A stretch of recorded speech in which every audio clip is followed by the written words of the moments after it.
Olá a todos vocês. Em primeiro lugar, eu queria lembrá-los que na semana que vem nós vamos começar a nossa apresentação dos vídeos, Stefano com o tarô de Marseille e eu com o tarô mitológico, da interpretação de 3 cartas. São 3 cartas apenas e todas com os arcanos maiores. Isso porque é exatamente na prática da leitura que a gente, de fato, coloca o tarô em funcionamento.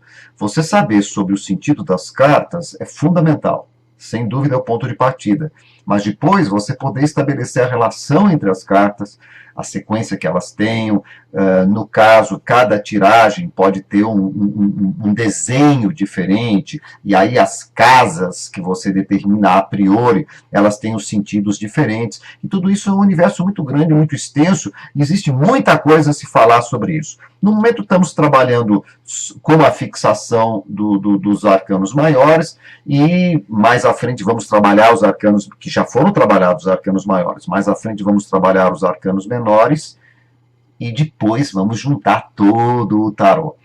E isso é importante. Mas eu queria, a razão, aliás, desse vídeo é lembrá-los que, como nós vamos começar esse trabalho a semana que vem, nós tivemos essa semana um aviso, um cartaz, uma foto aqui no nosso grupo, sempre em cima, para que vocês vissem com facilidade, convidando vocês a se inscreverem para que essas 3 cartas fossem lidas para cada um de vocês.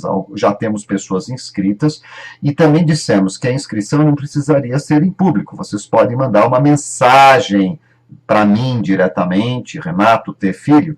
Aí eu fiquei com uma preocupação, mas se as pessoas do grupo, se elas não são minhas amigas, será que elas podem entrar em contato direto comigo pelo box de troca de mensagem exclusiva, que não entra não fica ao público, não fica aberta, e aí eu fiquei na dúvida, não sei se isso funciona. Então, por isso estou dizendo, aqueles que quiserem me convidar para ser amigo, vai ser um prazer, e aí sim vocês vão poder fazer isso, porque às vezes pode ser que não seja agradável, não querer, eu sei que o tarô não vai revelar nada complicado sobre ninguém, mas em todo caso é uma coisa muito pessoal, o mundo não precisa saber que você está querendo fazer esse tipo de coisa, está querendo participar, ou nem que você esteja aqui, no sentido de que você quer que as 3 cartas possam, porventura, serem lidas para vocês. Volto a lembrar que essas 3 cartas são muito mais como que uma frase para o seu momento que o tarô estaria enviando.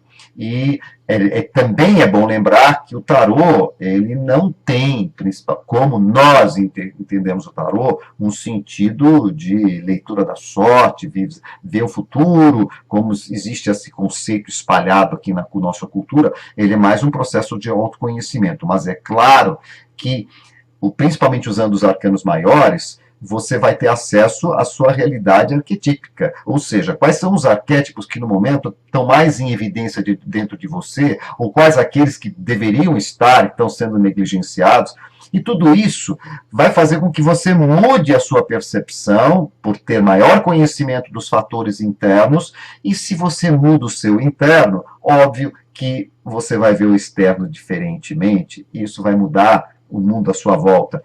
Isso é decorrência. Aliás, a gente até brinca, recentemente falei isso com uma amiga aqui nossa do grupo, sobre isso. Será que existe o fora? Ou se, na verdade, tudo que a gente vê fora é o que a gente capta e sente e trabalha dentro, não é? Então, é nessa perspectiva que o tarô entra.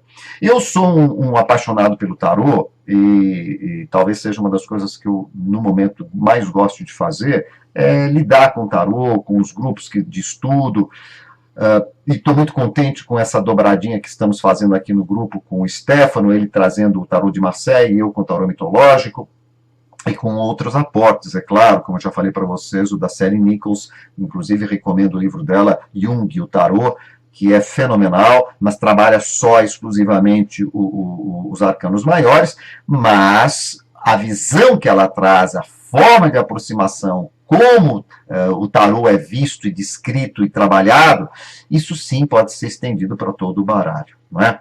Bom, Mas uma das coisas que me apaixonou no tarô é exatamente a visão de homem, a visão de mundo que ele traz e como esse homem se insere tudo dentro do homem, já que são os vários componentes do homem no sentido mais amplo, né?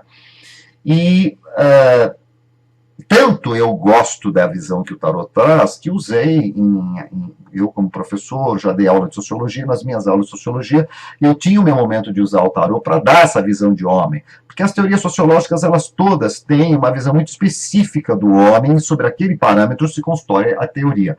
E o tarot é muito infinito, ele vê o homem numa amplitude muito grande, e com determinados valores que têm um alcance social muito interessante. Recentemente nós vimos essa questão do Enem, na redação, e outra questão dentro com Simone de Beauvoir, trazendo a questão do feminismo, e houve aqui até muita coisa publicada, até aqui no Facebook, de opiniões que nos deixaram muito tristes em ver que o ser humano ainda tem uma visão muito, eu não sei se a palavra seria ultrapassada, mas muito incoerente ou não condizente com o momento que estamos vivendo de emancipação do homem, de luta pelas igualdades, e isso nos entristece muito vendo que as pessoas se opõem ou trataram essa questão de uma forma muito desagradável, para não dizer mais.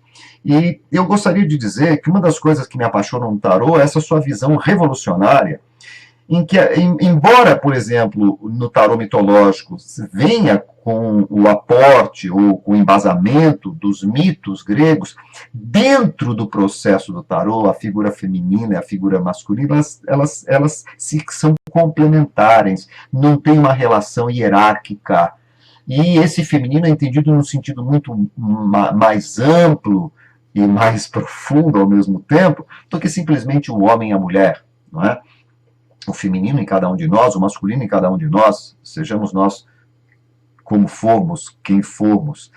E é interessante perceber isso, que inclusive isso é um aporte já do Tarot de Marseille, que o Jodorowsky coloca isso bem, e o Stefano sempre revê essa questão e toca nela, que o tarô pode compor uma grande mandala com todas as cartas, com todas as cartas arcanos maiores e menores. Veja que na mandala não existe uma hierarquia, é a figura de um círculo. Todas as cartas têm a mesma distância do centro, não é? Então, você percebe que a relação que elas estabelecem entre elas é que é fundamental, que é um passo além, e elas tratam de pedaços, de partes, de realidades internas nossas, né? Em vários níveis, sempre no diálogo que nós estabelecemos com o que nós chamamos com o exterior, com o mundo, com a vida, né? Então, eu gosto muito desse caráter, de certa forma até atemporal e tão infinito que o tarô já tem. Por isso que quanto mais nós nos aproximarmos dessa realidade, consciente ou inconscientemente, a gente faz uma grande revolução interna, porque somos obrigados a nos deparar com os nossos preconceitos, com os nossos fechamentos, e vamos ter que tomar um posicionamento. É claro que a forma de você ler o tarô tem uma relação direta com a sua forma de visão de mundo. E chega uma hora que você começa a ter que se ver, né? Por isso que não é só quando você pede para alguém ler o tarô para você, e essa leitura é bem feita, que você vai se conhecer. Lendo o tarô até para outras pessoas, você se conhece muito, muito. Por isso que é um processo extremamente agradável, extremamente rico também. Você se vê na escolha que você vai fazer das cartas, na interpretação que você vai ter delas, né? E eu gosto muito disso, dessa infinitude que o tarô traz, e gostaria de dizer que muitas das pessoas têm uma visão errônea sobre o tarô, se é que não é a maioria, que é a visão que, infelizmente, vários tarólogos passam como sendo um instrumento para você prever o futuro, como se houvesse um destino já pré-programado.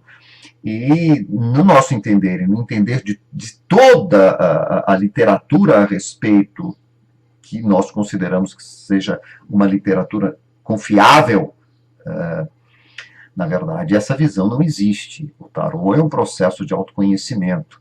e parte da máxima grega, né, do conhece-te a ti mesmo.